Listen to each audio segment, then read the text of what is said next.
il est en place les poireaux dans les palos pour les mettre sur la chaîne de conditionnement. Vous voyez bien un poireau monté. Il y a la fleur qui arrive ici. On va aller chercher du foin ensemble. Beau produit, c'est plutôt sympa. Il y a une super odeur. Voilà. Quand on voit les deux terris, ça veut dire que je suis pas loin de chez moi. Bientôt arrivé. Et une de plus de chargée et une de plus à balayer. Il va m'en rester une et là ça va être les déchets de poireaux. Il est quelle heure? Il est midi. Bon, on va essayer de charger ça avant.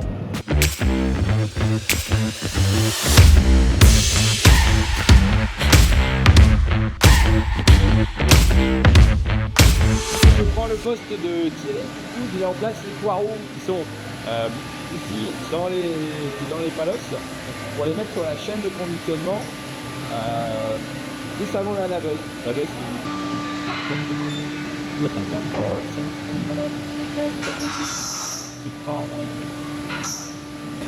Et entre deux, il faut relever un petit peu donc les poireaux pour pouvoir être à hauteur. Tout simplement pour pouvoir les placer le mieux possible derrière. Voilà, là c'est le but. C'est celui qui est ici.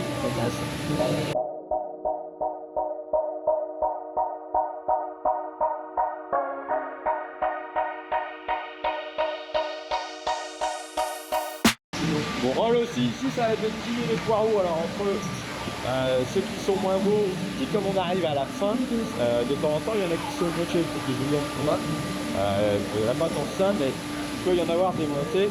Dans ce cas-là, on les casse. Alors, vous voyez un peu comment ils rentrent au départ, et après ils vont être nettoyés, touchés, et hop, ça devrait aller.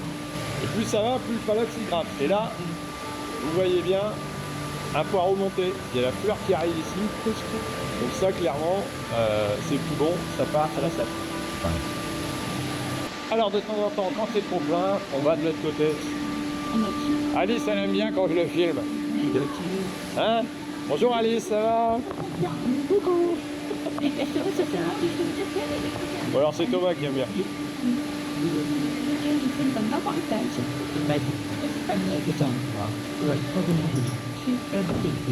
Et là, l'épluchage.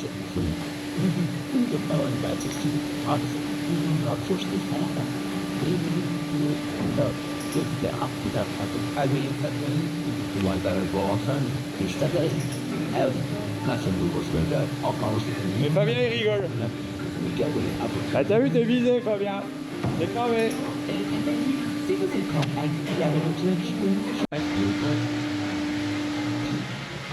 Ah, ça fait du bien quand ça s'arrête. Pause. On va arrêter la radio. Allez, pause.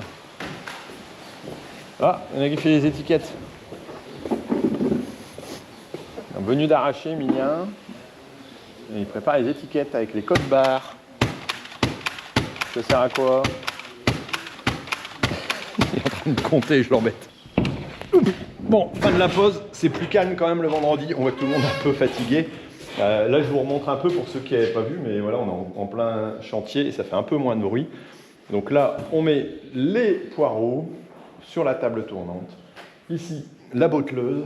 Ici, ça remonte pour pouvoir mettre en caisse. Là, c'est mis en caisse, soit en botte, comme ça. Voilà, ça c'est pour la grande distribution aussi, soit en vrac, là-bas. C'est pour ça qu'il y a une pesée ici. Pour envoyer tout simplement des grossistes. Ça dépend de l'usage. Donc voilà un petit peu. Et là, on a 2,5 tonnes à 3 tonnes à faire aujourd'hui, je pense. Donc voilà ce que ça donne quand c'est prêt à partir. Ouais, il y a aussi des caisses en bois avec des bottes. Bon, là c'est en action. Voilà, moi je quitte la boutique. Il est midi, ça fait un peu de bruit, mais c'est normal. Ça fait toujours un petit peu de bruit. Voilà, c'est mieux quand c'est calme. Voilà, en tout cas, bon, petite matinée, ça fait 2 matinées que je passe là. Et franchement, ceux qui disent qu'il n'y a que les éleveurs qui bossent en agriculture, détrompez-vous, il y a beaucoup d'autres métiers agricoles, pas que, mais bien sûr, où ça travaille dur. Je peux vous dire que les équipes, franchement, elles ont beaucoup de courage parce que faire ça voilà, toute la matinée, là, il va en rattaquer cet après-midi, que ce soit voilà, tous les salariés, mais aussi Anne-Sophie et puis ma femme et puis Emilien, voilà, bosser là-dedans, franchement. Vous pouvez leur mettre un petit commentaire d'encouragement parce qu'ils les méritent. Il y a beaucoup de difficultés dans ces métiers-là. Il faut les tenir dans la durée. 9 mois de poireaux et après ça va être la plantation. Je peux vous dire que même si là c'est la fin, ça se sent vite. Et puis quand tu as mal au dos parce que tu es debout tout le temps, voilà, c'est des sacrés métiers aussi. Bon, allez, on passe à autre chose. Moi, j'ai un autre truc à faire après. Alors comme je vous l'ai indiqué, tout simplement pour comprendre comment je réalise mes traitements, bien entendu je vais voir mes parcelles et je vais regarder comment ça se passe, mais j'ai aussi un autre outil, je vous en ai parlé la dernière fois et je n'avais pas pris le temps de pouvoir vous montrer comment ça fonctionnait, et donc je vais vous montrer un peu Xarvio Field Manager. Alors j'ai deux façons de voir les choses et d'avoir les résultats pour m'indiquer quand pouvoir traiter au niveau fongicide pour les blés. C'est tout simplement par un mail, comme celui-là que j'ai reçu là récemment, qui m'indique, et j'en reçois régulièrement en fonction des besoins, qui m'indique que voilà, je vais pouvoir bientôt traiter et avoir une alerte pour au moins une des parcelles. Donc là c'est le cas, on voit ici sur ce mail là, et je vais aussi pouvoir aller directement sur l'outil, c'est ce que je préfère faire pour aller vérifier et aller voir sur mes parcelles comment ça se comporte. Alors là j'ai mes parcelles de céréales qui ont été rentrées. Hein. Je vous le rappelle, voilà, pour le colza c'est trop tard, mais ça peut le faire aussi. Et puis j'aurai les pommes de terre aussi par la suite. Donc là, ce que je vais faire, c'est tout simplement aller sur une des parcelles, entre autres la parcelle SPA. Voilà, on voit qu'elle est bien indiquée, elle est bien dessinée dessus. Alors, elle est très hétérogène. C'est pour ça que j'ai plutôt voulu montrer celle-là. Et on voit que là, au niveau alerte, vu qu'on est sur du scie admiration au niveau variété, et en fonction des conditions, on est voilà, en septo. Et comme au niveau du stade, on est arrivé à dernière feuille, c'est le moment donc tout simplement de pouvoir intervenir, je vais pouvoir créer la tâche que je vais utiliser et même pouvoir moduler. Ça, c'est ce qui est intéressant aussi, là où on peut aller au-dessus. Alors jusqu'à maintenant, je n'ai jamais fait de modulation sur fongi, sur traitement globalement. Je ne suis pas sûr que je vais pouvoir le faire, mais je vais toujours préparer pouvoir. Donc là, sur les 8 hectares 80, je vais tout simplement, étant donné que j'ai vu une alerte, pouvoir intervenir. Hein. Je peux aller voir sur les autres parcelles à quoi j'en suis. Au philosophe, aujourd'hui, je ne suis pas encore bon, mais à partir de demain. Donc voilà, et j'ai toutes les indications au niveau des différentes interventions. Voilà, en rouille brune, il n'y a pas de problème. En rouille jaune, il y en a. Voilà, et c'est un modèle qui est poussé aussi, qui a été développé par Arvalis. Donc là-dessus, en termes j'allais dire, de garantie de satisfaction, je pense que c'est bon. Ils sont suffisamment sérieux et réputés là-dessus. Donc là, je vais pouvoir ajouter une tâche, créer une protection des cultures. Là, j'ai ma parcelle et je vais mettre la date d'intervention que je vais décider. Donc là, a priori, ce sera ici, tout simplement parce que j'ai une bonne possibilité et des bonnes conditions voilà, entre 10h et 18h, donc période d'intervention. Je vais pouvoir continuer. Là, je vais indiquer le produit que j'ai prévu au niveau de mon intervention. Donc voilà, ici, hop. Je vais pouvoir définir la dose et dire si c'est en standard ou en modulation. Alors, si c'est en dose standard, en général, je prévois à 0,8 et je mets la quantité d'eau, comme ça, il peut m'indiquer et puis renvoyer tout simplement l'information sur l'ordinateur de bord de l'appareil qu'on peut avoir. Donc ça, c'est une des possibilités aussi avec un petit boîtier. C'est une possibilité où l'envoyer tout simplement sur une clé USB ou y aller en modulation. Et là, par exemple, j'ai introduit la dose de 0,8. Moi, je travaille à 70 litres hectare et donc il va pouvoir me moduler en fonction des zones 1, 2, 3, 4, 5. Voilà les quantités qu'il va mettre. Donc, si je continue, je vais tout simplement avoir ma carte sur laquelle je sais que je vais avoir en moyenne 73,97 litres d'eau. Donc ça va me faire 507 litres à mettre pour cette parcelle-là. Et j'ai la modulation qui s'affiche ici avec les différentes zones. On voit bien les différentes zones. Hein. Ici, on a 24% de zone 1, 24% de zone 2. Ça, c'est les zones les plus intenses, j'allais dire, en termes de végétation. Donc là où il y a le plus de risques de maladie. Alors que les autres zones, les zones 5, bon là il y en a très peu, hein, zone 4 aussi, mais voilà, entre la zone 3 qui est à peu près à la moitié de la parcelle et le reste qui est à peu près l'autre moitié, voilà, on va pouvoir moduler et puis mettre un petit peu plus dans ces zones-là. Voilà, et là ici il ne module pas en dessous tout simplement parce qu'il n'y a pas les surfaces ou la taille pour pouvoir le faire. Mais si c'était le cas, on pourrait avoir 5 zones différentes dans la parcelle. Et là je vais pouvoir aller enregistrer la tâche, voilà. Et je vais pouvoir la retrouver et pouvoir l'afficher et l'envoyer éventuellement, donc tout simplement pour une autre utilisation. Et donc voilà, j'ai mes 2 tâches qui vont être enregistrées par rapport aux parcelles et ça va les prendre en compte aussi dans le modèle pour pouvoir définir les prochains traitements éventuels si c'est nécessaire. Bon allez, voilà, on a vu un peu tout ça, on se retrouve dans la parcelle. Me voici revenu au champ, donc en train de faire cette intervention. Vous avez bien compris l'utilité et franchement cet outil-là je le trouve sympa parce que comme je vous l'ai dit, moi en termes d'organisation ça me permet de prévoir un peu à l'avance avec le mail. D'ailleurs j'en ai reçu un autre voilà, qui confirmait exactement que l'intervention était à faire. Bien entendu je regarde aussi dans les champs et je vérifie voilà, que ça est cohérent parce qu'il faut que le modèle soit bien qualifié, mais en tout cas grâce au suivi avec Arvalisme tout simplement c'est possible. Donc voilà, c'est un modèle qui est prouvé, ça c'est vraiment super. Et en organisation, bah voilà, moi ça me permet de prévoir un petit peu à l'avance, étant donné que j'ai pas beaucoup de temps, et puis aussi d'être sûr de pouvoir intervenir au bon moment avec la bonne dose. Et s'il n'y a pas besoin, bah, il marque qu'il n'y a pas besoin. Et ça c'est super aussi, en termes de conseils, c'est un très bon accompagnement. Et ouais, je vous mets les liens ici en dessous pour pouvoir accéder à la plateforme, vous pouvez aller jeter un œil, allez voir, vous allez voir, c'est vraiment complet. Si vous voulez aussi aller jusqu'à la modulation, c'est possible.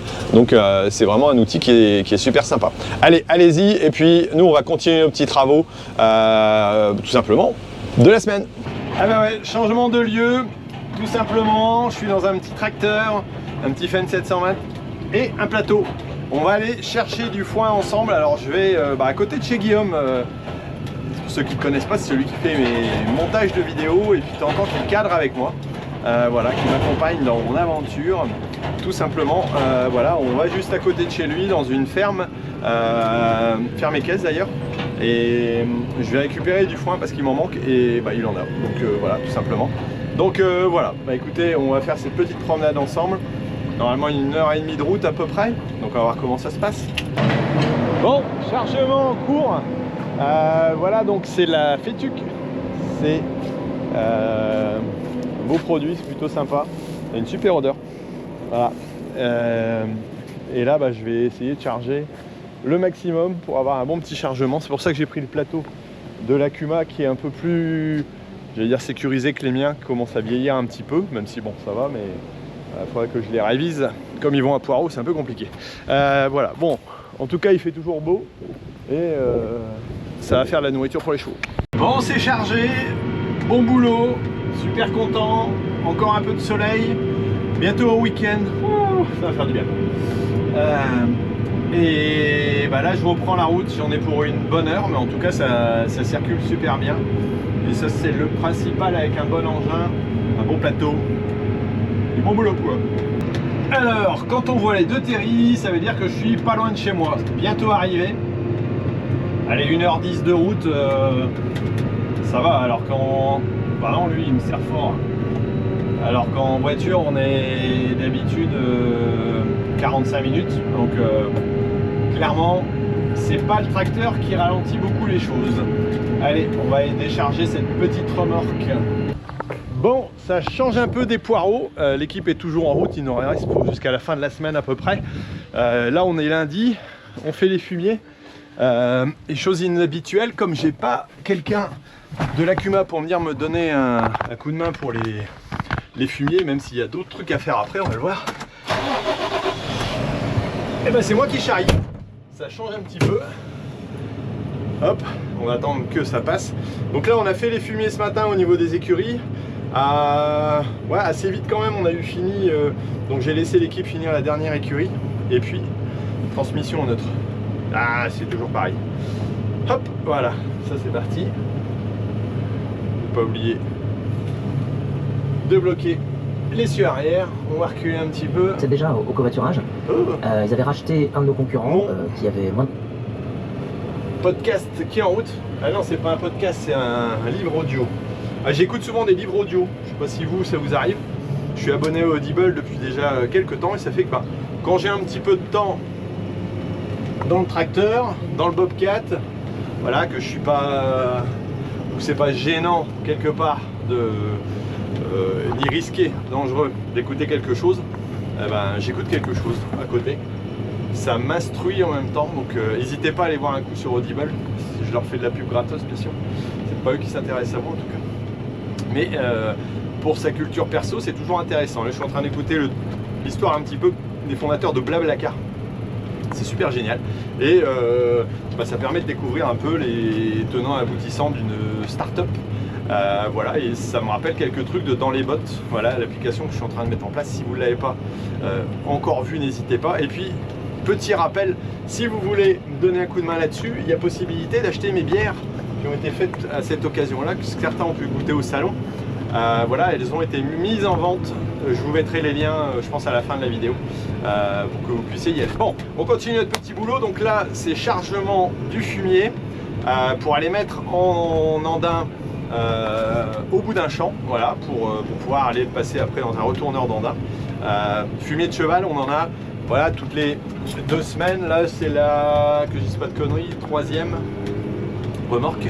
1, 2, 3, 3e remorque, ouais, 4, on va en avoir 4 et une 5e, je pense, avec les restes de poireaux. Et on ramasse tout simplement tous ces résidus là, on va les mettre dans les champs, parce que c'est pas perdu, c'est transformé en fumier, bien entendu, en engrais pour les parcelles. Il y a beaucoup de phosphore au niveau de ce produit là, donc c'est plutôt intéressant. Non, pardon, potasse, que je me trompe pas, voilà, de l'azote et de la potasse. On manque un peu de phosphore, voilà, donc c'est ce qu'il faut rapporter après au reste des champs. Et là, il faut faire attention sur la route de ne pas avoir d'accident. Bon, allez, on est parti pour ce chargement là, et la journée va être pas mal occupée parce que je sais pas, mais j'ai l'impression que le temps va repartir au beau. Donc qu'est-ce qu'on pourrait faire si on va repartir au beau? Tiens, mettez-le moi en commentaire, je vous le dirai certainement à la fin de la vidéo, mais on va voir s'il y en a qui trouvent. Qu'est-ce que Thierry peut bien faire si jamais le temps s'annonce pour une semaine de beau temps? Voilà, on verra bien ceux qui ont réussi à trouver ça. Bon, en tout cas, 720, remorque 21 tonnes, sur la route, ça trace, ça va bien. On est parti pour aller vider ça.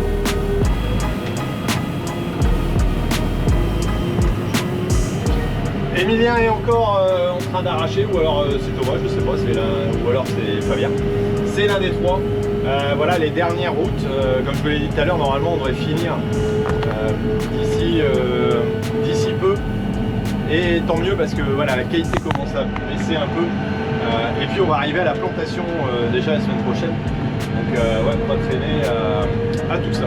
De former des porteurs de projets dans l'agriculture bio et régénératrice. L'école est dirigée par Francis Napez.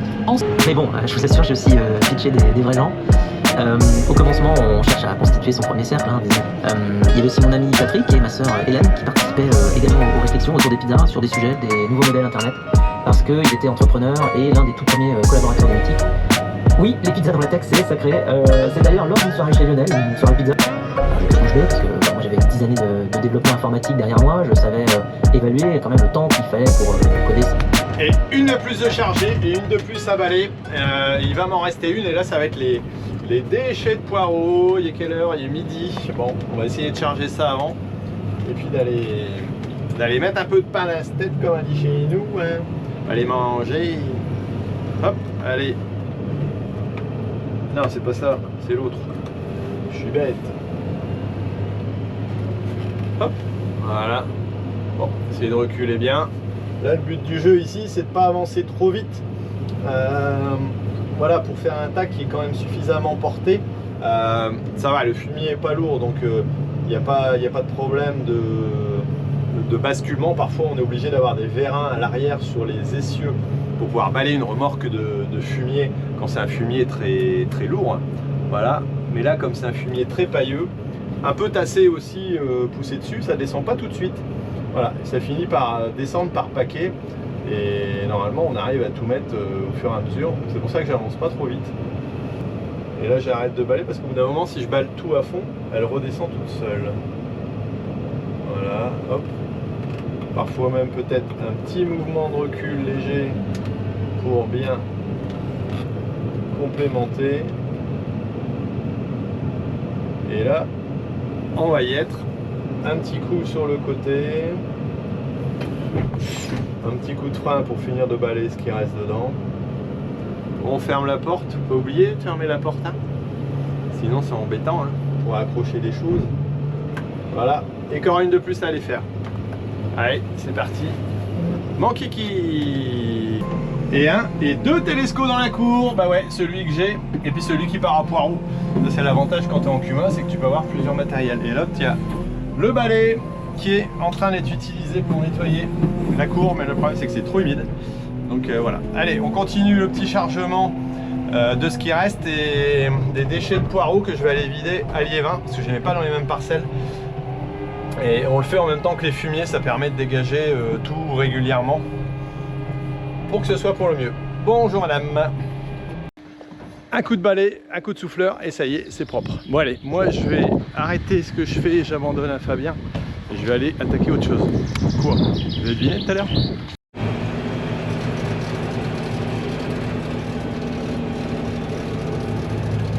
Et ben voilà, changement de cavalier, on a changé de tracteur. Alors là, si vous regardez comment je travaille, là j'ai coupé de travers. Et quand tu es en visio en train de réaliser une coupe de travers, bah, tu ne travailles pas très bien. Bon, l'avantage c'est que je suis dans le bon sens étant donné que là, il y a des courts-tours aussi. Donc ça va m'aider à rattraper les courts-tours. Peut-être que j'ai pas fait si mal que ça pour finir. Voilà, donc là je suis en train de faucher. Alexis s'est dépêché de finir la faucheuse. Il a même commencé un de mes champs là juste à côté tout à l'heure, donc plutôt sympa. Le temps se maintient. On n'annonce pas de flotte aujourd'hui, ça va être un peu de couvert, mais là il va falloir saquer dedans. Donc voilà, vous l'avez peut-être deviné tout à l'heure, je vous avais demandé ce que j'allais faire. Bah oui, là on fauche étant donné qu'on annonce 7 jours de beau temps. Moi le but du jeu ici c'est de sortir du foin parce que j'ai besoin de foin sec, si possible pas en enrubanné parce que sinon ça va être trop compliqué à passer. Donc bon, jusqu'à maintenant je m'en sors, là je croise les doigts, on verra bien. Mais en tout cas on va commencer ça, faire la petite surface qu'il y a à faire étant donné qu'on est ici 6 et 6, 12 et 14 et 16.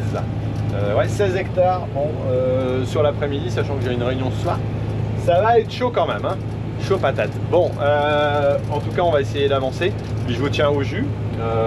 Voilà, ça va le faire. Hop, et là je monte.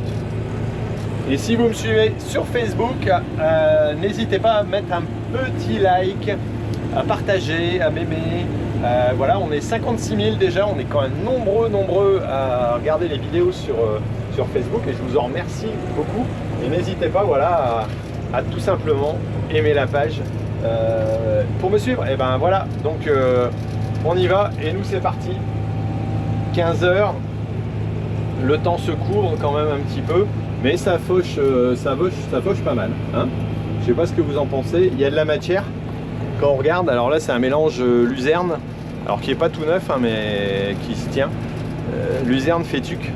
Et la luzerne prend de plus en plus de place, j'ai l'impression. Alors deuxième champ de luzerne. Alors ce qui est marrant ici, c'est qu'on voit quasiment pas la luzerne. Alors deux possibilités. Le champ est plus âgé. Il a été semé il y a 3 ans, peut-être 4 ans en luzerne, où ça doit faire la 3e année complète. Donc c'est possible que la luzerne se perde dans la fétuque élevée, fétuque des prés. Et aussi il y a eu un apport de vinasse, donc qui a amené de l'azote, donc qui a peut-être aussi fait réduire, j'allais dire, la luzerne au profit de la fétuque. Alors quelque part moi ça m'intéresse ici parce que ça me fait de l'herbe plutôt que de la luzerne et ça c'est très bon pour moi. Voilà, mais c'est une des possibilités aussi qu'il y a ici dans ce champ-là. Oh purée, je vous avais oublié. Bon, bah écoutez, je viens de finir le champ, voilà, les 4 champs. Donc tout est terminé, c'est plutôt du beau boulot. Ça s'est bien passé, la machine a tenu parce qu'elle avait un petit problème, on doit en recevoir une autre très bientôt. Donc voilà, donc ça c'est plutôt sympa. Écoutez, moi je vais vous laisser là-dessus pour la vidéo. N'oubliez pas, si vous voulez acheter ma bière, elle est disponible maintenant sur mon site. Je vais vous mettre le lien ici en dessous. N'hésitez pas à mettre un petit commentaire sur ce qu'on a fait aujourd'hui. Voilà, ça va être une grosse journée, 19h25 en démarrant à 6h30 ce matin. Et encore une réunion ce soir à la Cuma. Voilà, j'y arrive. Pour décider de choses diverses et variées parce qu'il y a des achats à faire. Dis Siri, appelle le portail Cuma. Et donc, ces trucs-là, voilà. Ça marche bien quand même. Hein, voilà, j'ai plus qu'à faire le plein, mettre les heures. Et puis ça va être bon. Un bon boulot de fait aujourd'hui, plutôt pas mal, je m'y attendais pas à ce qu'on arrive à faire ça, mais voilà, dans des journées comme ça où il faut saquer, ben, y a pas, ça permet d'avancer. Bon, il y a du monde d'arrivée, 1, 2, 3, 4, 5, bon, j'espère qu'on sera un peu plus quand même, mais ça j'en doute pas trop, ça devrait aller. Bon, moi je vous laisse, vous verrez le reste de la fenaison la semaine prochaine sur la vidéo, et puis les autres petites activités qu'on aura fait entre deux. Bon allez, moi je vous dis à très bientôt, n'hésitez pas à mettre un petit message, bisous, allez, à la prochaine.